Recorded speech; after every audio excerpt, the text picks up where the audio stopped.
সিঁড়ি দিয়ে নিচে নেমে যায় মেঘ। আদ্রিয়ানও তার পিছু পিছু নিচে নামে। তারও ভীষণ ক্ষুধা লাগছে। টেবিলে বসে প্রত্যেকে সকালের নাস্তা করছে। আবিয়া আর কারান দুইজনেই পাশাপাশি এক চেয়ারে বসে আছে। আর ফারহানা বেগম সকলের প্লেটে খাবার বেড়ে দিচ্ছেন। আবিয়া নতুন বউ, তাই ওকে কোনো কাজ করতে নিষেধ করে দিয়েছে ফারহানা বেগম। মেঘ টেবিলের কাছে যায়। ফারহানা বেগম মেঘকে দেখে বলে, আরে মেঘ, তুমি এসে পড়েছো? এত দেরি করলে কেন ঘুম থেকে উঠতে? এখন তাড়াতাড়ি খাবার খেতে বসো, নিশ্চয়ই অনেক ক্ষুধা লাগছে। মেঘ মিষ্টি হাসি দিয়ে উত্তর দেয়, জি আন্টি। মেঘ খাবার টেবিলে বসে পড়ে। ফারহানা বেগম তার প্লেটে খাবার বেড়ে দেয়। আদ্রিয়ানও খাবারের টেবিলে উপস্থিত হয়। সকলকে গুড মর্নিং জানিয়ে খাবার খেতে বসে যায়। আদ্রিয়ান যখন প্লেট থেকে খাবার তার মুখে তুলবে, তখন হঠাৎ এক মেয়ের কণ্ঠ শোনা যায়। কণ্ঠটা পরিচিত লাগে আদ্রিয়ানের কাছে। এইটা তো জিয়ার কণ্ঠ। কিন্তু জিয়া এত সকালে এখানে কি করছে? আদ্রিয়ান খাবার খাওয়া থামিয়ে মাথা উঁচু করে সামনের দিকে তাকায়। তার সামনে টেবিলের কাছে দাঁড়িয়ে আছে জিয়া। জিয়াকে দেখা মাত্র আদ্রিয়ানের মেজাজ বিগড়ে যায়। মুখের অঙ্গিভঙ্গি পরিবর্তন হয়ে যায়। চেহারায় রাগী আর গম্ভীর্যতা ফুটে ওঠে। কাল রাতে জিয়া বলেছিল যে বাসায় চলে যাবে, তবে এত সকালে সে কি করে চলে আসলো? আদ্রিয়ান লক্ষ্য করে জিয়ার পরনে রাতের আগের জামা। তবে কি জিয়া কাল বাসায় যায়নি? সারা রাত রিসর্টে থেকেছে। অবশ্য ও যে নির্লজ্জ আর বেহায়া মেয়ে, ও এখান থেকে যেতেই পারে, অসম্ভব কিছু না। আদ্রিয়ান জিয়ার দিকে তাকিয়ে বলে, জিয়া, তুমি এত সকালে এখানে? কাল রাতে বাসায় যাওনি? আদ্রিয়ানের প্রশ্ন শুনে জিয়া উত্তর প্রদান করতে যাবে, তার আগেই ফারহানা বেগম বলে ওঠে, কাল রাতে জিয়া যখন সিঁড়ি দিয়ে নিচে নেমে আসছিল, তখন হঠাৎ আমার সাথে ওর দেখা হয়। এত রাতে মেয়েটা একা একা বাড়ি ফিরবে, সেটা ভালো দেখায় না। আর আজ সকালে যেহেতু বউভাতের অনুষ্ঠান আছে, তাই জিয়াকে আমি কাল যেতে দেইনি। জোর করে রিসোর্টে থাকতে বাধ্য করেছি। ফারহানা বেগমের কথায় জিয়াও সম্মতি দিয়ে বলে, আমি কাল রাতে চলে যেতে চেয়েছিলাম, কিন্তু আন্টি যেতে দেয়নি। আদ্রিয়ান, তুমি কি আমার এখানে থেকে যাওয়ার কথা শুনে খুশি হওনি? আদ্রিয়ান টেবিলে বসে থাকা সকলের সামনে জিয়াকে কড়া কথা শোনাতে পারবে না, তার সুযোগ হয়তো জিয়া নিয়েছে। আদ্রিয়ান জিয়ার দিকে দাঁত কটমট করে তাকিয়ে ছোট করে জবাব দেয়, হুম। মেঘ এতক্ষণ সব চুপচাপ শুনছিল। মেঘ তাকায় আদ্রিয়ানের মুখের দিকে। জিয়াকে দেখে আদ্রিয়ান খুশি হয়েছে। কথাটা স্বীকার করলেও তার মুখে খুশির ঝলক দেখা গেল না, বরং তার চোখ মুখ শক্ত করে রেখেছে। আদ্রিয়ান জিয়ার প্রেমিকা, কিন্তু তাকে দেখে আদ্রিয়ান খুশি হয়নি কেন? হয়তো জিয়া আর আদ্রিয়ানের মধ্যে মান অভিমান চলছে। কাল রাতে জিয়া তাদের দুইজনে একসাথে দেখেছিল, তাই হয়তো ঝগড়া করেছে দুইজনে। যদিও এতে মেঘের কোনো দোষ নাই, সে ইচ্ছে করে আদ্রিয়ানের কাছে যেতে চায়নি। জিয়া আদ্রিয়ানের প্রেমিকা, তাই তাদের মধ্যে মান অভিমান আর ঝগড়া স্বাভাবিক বিষয়।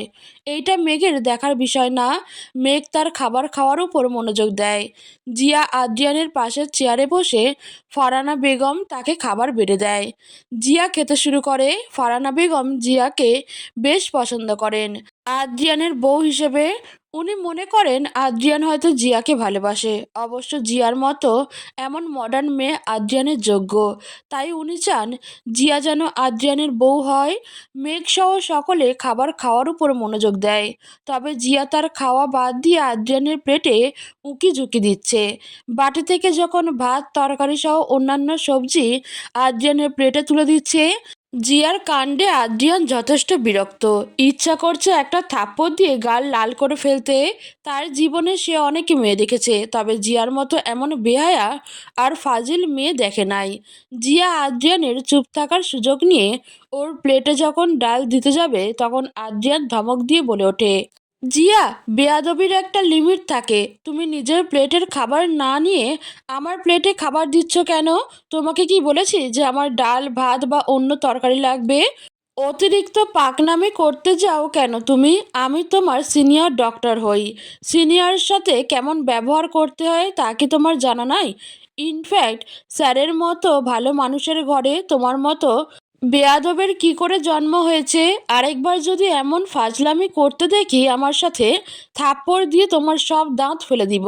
ফাজিল বেয়াদব কোথাকার! আদ্রিয়ানের এমন ধমক শুনে জিয়া সহ টেবিলে থাকা সকলে ভয় পেয়ে যায়। জিয়া মুখ ভয়ে কাচুমাচু হয়ে গেছে। আদ্রিয়ান আগেও জিয়াকে ধমক দিয়েছে, তবে কখনো সকলের সামনে এমন করে দেয়নি। ফারহানা বেগম জিয়ার পক্ষে কোনো কথা বলতে গিয়েও আদ্রিয়ানের রাগ দেখে থেমে যায়। মেঘও আদ্রিয়ানের ধমক শুনে, তবে সে তার খাবারের প্রতি মনোযোগ দেয়। আদ্রিয়ান খাবার শেষ না করে রাগ করে টেবিল থেকে উঠে চলে যায়। তবে যাওয়ার আগে একবার মেঘের দিকে তাকায়, কিন্তু মেঘ সম্পূর্ণ মনোযোগ দিয়ে তার খাবার খাচ্ছে। আশপাশের ঘটনার বিষয়ে তার খেয়াল নেই। আদ্রিয়ান বড় বড় পা ফেলে সিঁড়ি দিয়ে উপরে উঠে যায়। ফারহানা বেগম পিছন থেকে খাবার খাওয়া শেষ করার জন্য আদ্রিয়ানকে ডাক দিলেন, কিন্তু সেই ডাক আদ্রিয়ান শুনল না। সে তার রুমে চলে গেল। কারণ এতক্ষণ এইসব ঘটনা দেখছিল, তার জিয়ার উপর ভীষণ রাগ হয়। আদ্রিয়ান ঠিকই বলে, এই মেয়েটা সত্যিই ভীষণ বেয়াদব আর নির্লজ্জ। কারণ জানে আদ্রিয়ান জিয়াকে ভালোবাসে না, তার হৃদয়ে জিয়ার জন্য কোনো অনুভূতি নাই। বরং তার ধারণা আদ্রিয়ান হয়তো মেঘকে পছন্দ করে, ভালোবাসে না। কিন্তু মেঘের জন্য আদ্রিয়ানের একটা সফট কর্নার আছে। আর মেঘ মেয়েটা যথেষ্ট নম্র, ভদ্র আর শান্ত মেয়ে। এই জিয়ার মতো এমন বেহায়া নয়। আদ্রিয়ানের জীবনে মেঘের মতো একজনকে প্রয়োজন। তাই সে চাই যেন জিয়া না, মেঘ যেন আদ্রিয়ানের বউ হয়। জিয়ার এমন ব্যবহারে আদ্রিয়ান বিরক্ত হয়ে চলে গেল। ছেলেটা শান্তিতে খাবারও খেতে পারল না, কারণ জিয়ার দিকে তাকিয়ে বলে ওঠে, জিয়া, আদ্রিয়ান ঠিকই বলেছে। একজন সিনিয়র ডাক্তারের সাথে কেমন ব্যবহার করতে হয় তা তোমার শিক্ষা দরকার। তোমার জন্য সকালের খাবার অবধি খেতে পারল না ও। আদ্রিয়ানের রাগের ধরন নিশ্চয়ই তুমি জানো, তবুও ওর সাথে এমন বেয়াদবি করার সাহস তোমার কি করে হয়? কারণ জিয়াকে কয়েকটা কড়া কথা শুনিয়ে দেয়। ফারহানা বেগম কিছু বলতে গেলে কারণ তার মাকে ধমক দিয়ে চুপ করিয়ে দেয়। মেঘ এতক্ষণ সব শুনেছিল। তার মনোযোগ খাওয়ার উপর থাকলেও সে কান দিয়ে সব শুনতে পায়। তবে মেঘ কিছুই বলে না, সে শান্ত থাকে। অবশ্য তার বলারও বাকি আছে। আদ্রিয়ান আর জিয়ার বিষয়ে কথা বলার শেখে। আজ জিয়াকে আদ্রিয়ান বকা দিয়েছে, কাল আবার তাকে জড়িয়ে ধরে কিস করে। তবে মেঘের একটা বিষয়ে সন্দেহ হয়, জিয়া কি সত্যিই আদ্রিয়ানের প্রেমিকা? মেঘ খাওয়া দাওয়া শেষ করে তার রুমে চলে যায়। আদ্রিয়ান তার পাশের রুমে থাকে, তাই মেঘ যাওয়ার সময় একবার উঁকি দিয়ে দেখার চেষ্টা করে। কিন্তু আদ্রিয়ানের রুমের দরজা বন্ধ, তাই মেঘ তার রুমে চলে যায়। বিকেল প্রায় 4:30। আমেরিকার নিউ ইয়র্ক সিটির মধ্যে অবস্থান করার এক রিসোর্টে অনুষ্ঠিত হচ্ছে বৌভাতের অনুষ্ঠান। কারণ ও আবিয়ার বিয়ের পর প্রথম অনুষ্ঠান এইটা। যদিও বৌভাতের অনুষ্ঠান বাংলাদেশে প্রচলন থাকলেও আমেরিকায় নাই, কিন্তু বিয়ের সকল রীতিনীতি বাংলাদেশের নিয়ম মেনে হচ্ছে, তার এই অনুষ্ঠানও একই নিয়মে হবে। মেকআপ আর্টিস্ট আবিয়াকে তার রুমে সাজিয়ে দিচ্ছে। আজ আবিয়ার ফুলসজ্জা সম্পূর্ণ বাঙালি বধূর মতো। আবিয়ার পরনে রয়েছে লাল রঙের জামদানি শাড়ি, আর গলায় স্বর্ণের হার, নাকে নোলক আর কানে সোনার দুল। বিয়ের দিন ডায়মন্ডের নেকলেস সহ যাবতীয় গয়না প্রায় হীরের ছিল, কিন্তু আজ ভিন্ন। তার পরিহিত সকল গহনা আর খাঁটি স্বর্ণ। আবিয়ার বিয়ে উপলক্ষে তার মা আগে থেকেই গয়না বানিয়ে রেখেছিল। সাধারণ বাংলাদেশের মায়েরা মেয়ে সন্তান বড় হওয়ার আগেই তার বিয়ের গয়না কথা চিন্তা করেন, তাই বাংলাদেশ থাকার সময় সকল গয়না স্যাকরা দিয়ে বানিয়ে নেয়। আবিয়াকে বাঙালি বধূ সাজে ভীষণ সুন্দর লাগছে, আর লাল শাড়ি পরিহিত অবস্থায় আবিয়ার সৌন্দর্য যেন দ্বিগুণ বেড়ে যায়। বাঙালি নারী হোক বা বিদেশি, সকলের শাড়িতে ভীষণ সুন্দর মানায়। অন্যদিকে মেঘ তার আলমারি থেকে নীল রঙের সুতি শাড়ি বের করে। নীল রং মেঘের ভীষণ প্রিয়, তাই সে আজ নীল রঙের শাড়ি পরার সিদ্ধান্ত নেয়। মেঘ ওয়াশরুম থেকে শাড়ি পরে আসে, এরপর ড্রেসিং টেবিলের আয়নার সামনে দাঁড়ায়। মেঘের চুল কোমর অবধি ছাড়া, তার চুল বেয়ে বিন্দু বিন্দু পানি গড়িয়ে পড়ছে। মেঘ আয়নার সামনে দাঁড়িয়ে নিজেকে মানানসই সাজায়। চোখে কাজল পরে, মুখে হালকা মেকআপ করে, আর ঠোঁটে হালকা লিপস্টিক দেয়। মেঘ তার চুল আজ বেনি করবে না, ভিজা চুল ছেড়ে রাখে। মেঘের সাজসজ্জা বরাবরই ভীষণ সাধারণ আর হালকা হয়। মেঘ রেডি হয়ে রুম থেকে বের হয়, দরজা খুলে সিঁড়ি দিয়ে নামে যাবে, তখন তার সাথে দেখা হয় জিয়ার। মেঘ জিয়াকে দেখে, জিয়াও বৌভাতের অনুষ্ঠান উপলক্ষে সেজেছে। তবে অদ্ভুত বিষয় হলো জিয়ার পরনেও নীল শাড়ি। জিয়া হঠাৎ নীল শাড়ি পরল কেন? হয়তো ওর নীল রং পছন্দ তাই পড়েছে। মেঘ আর কিছু ভাবে না। জিয়াও হয়তো মেঘকে দেখে। সত্যি বলতে মেঘকে ভীষণ সুন্দর লাগছে। এত হালকা সাজে মেঘকে এত সুন্দর কেন লাগছে? সে তো অনেক মেকআপ করেছে, তবুও তাকে এত সুন্দর লাগছে না কেন? জিয়ার মেঘের উপর হিংসা হয়। জিয়া নীল রঙের শাড়ি পরেছে কারণ আদ্রিয়ানের প্রিয় রং নীল। যদিও জিয়া কখনো আগে শাড়ি পরেনি, আজ প্রথমবার আদ্রিয়ানকে আকর্ষণ করার উদ্দেশ্যে পরেছে। কিন্তু শাড়ি সামলাতে জিয়ার নাজেহাল অবস্থা হয়ে গেছে। আদ্রিয়ান নিচে দাঁড়িয়েছিল, তার বন্ধু ও পরিচিত লোকজনের সাথে কথা বলছিল। হঠাৎ করে তার চোখ যায় সিঁড়ির দিকে। জিয়া নিচে নামছে, আদ্রিয়ান মুগ্ধ হয়ে সেই দিকে তাকিয়ে থাকে। জিয়া আদ্রিয়ানের এমন তাকিয়ে থাকা দেখে লজ্জা পায়। ফাইনালি তার কষ্ট সার্থক হয়েছে। আদ্রিয়ান তার প্রেমে পড়েছে। কিন্তু জিয়ার ভাবনা সম্পূর্ণ ভুল। আদ্রিয়ান তার দিকে নয়, বরং তার পিছনে সিঁড়ি দিয়ে নিচে নেমে আসা মেঘকে দেখছে। মেঘের উপর থেকে আদ্রিয়ানের চোখ সরছে না। নীল রঙের শাড়িতে মেঘকে পরীর চেয়েও বেশি সুন্দর লাগছে। আকাশে জমে থাকা একখণ্ড মেঘ।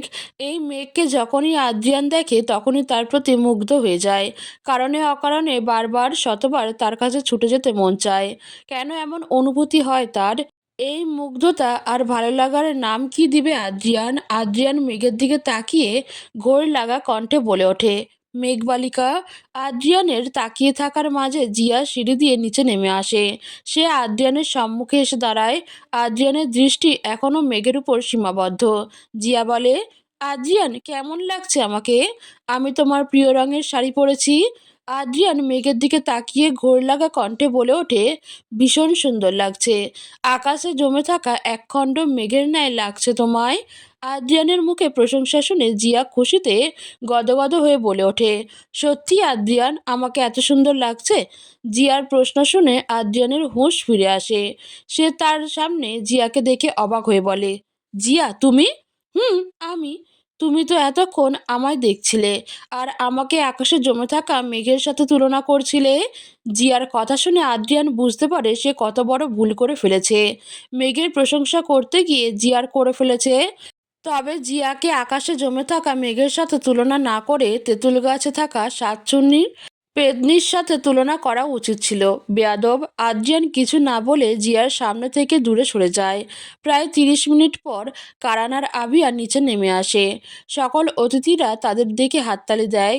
কারান আবিয়ার হাত ধরে সোফায় নিচে যায়। অনুষ্ঠান ড্রয়িং রুমে হয়েছে, খুব ঘরোয়া পরিবেশে। কারান আর আবিয়াকে ঘিরে সকলে ছবি তুলছে, ভিডিও করছে। মেঘ দূরে দাঁড়িয়েছিল। আবিয়ার কাজিনরা সকলে জেদ করে আবিয়ার কারানকে কাপল ডান্স করার, কিন্তু আবিয়া রাজি হয়নি। পরে বলা হয় পার্টির মধ্যে উপস্থিত সকলে ডান্স করবে কাপল ডান্স। আবিয়া আর কারানকে নিয়ে যাওয়া হয় ড্রয়িং রুমের মাঝে ডান্স করার জন্য। জিয়ার মাথায় দুষ্টু বুদ্ধি আসে।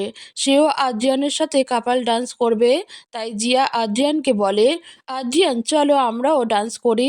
ডান্স আর আমি, তাও আবার তোমার সাথে অসম্ভব।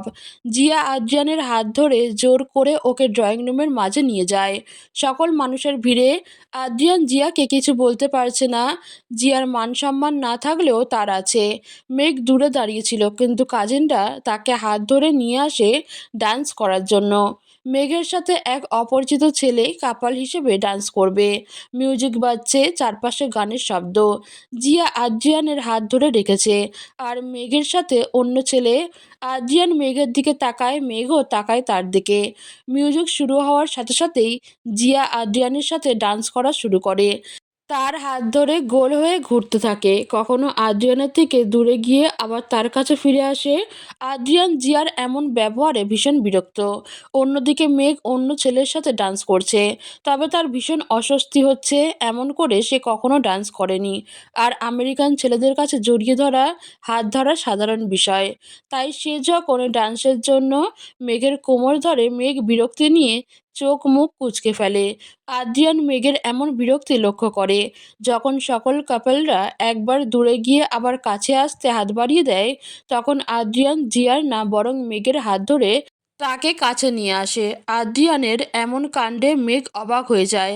আদ্রিয়ান মেঘের হাত তার কাঁধে রাখে, শাড়ি দিয়ে মেঘের কোমরের পিছনের অংশ জড়িয়ে দেয়। এরপর মেঘের কোমরে হাত দিয়ে তার কাছে নিয়ে আসে। মেঘ কিছুটা কেঁপে ওঠে আদ্রিয়ানের এমন ছোঁয়ায়। মেঘ বলে, আদ্রিয়ান স্যার কী করছেন? আদ্রিয়ান স্বাভাবিক স্বরে বলে ওঠে, তোমার সাথে কাপাল ডান্স করছি, কিন্তু আমি আপনার সাথে ডান্স করতে চাই না, ছাড়ুন আমাকে। আদ্রিয়ান কিছুটা অধিকার বোধ দেখিয়ে বলে ওঠে, কিন্তু আমি চাই। আদ্রিয়ান কথাটা বলে মেঘকে আরও কাছে নিয়ে আসে। মেঘের নিঃশ্বাস তার গায়ে পড়ছে। আদ্রিয়ান মেঘের দিকে ঘোর লাগা দৃষ্টিতে তাকিয়ে থাকে। কি অদ্ভুত নেশা তার চোখে, অদ্ভুত মায়া।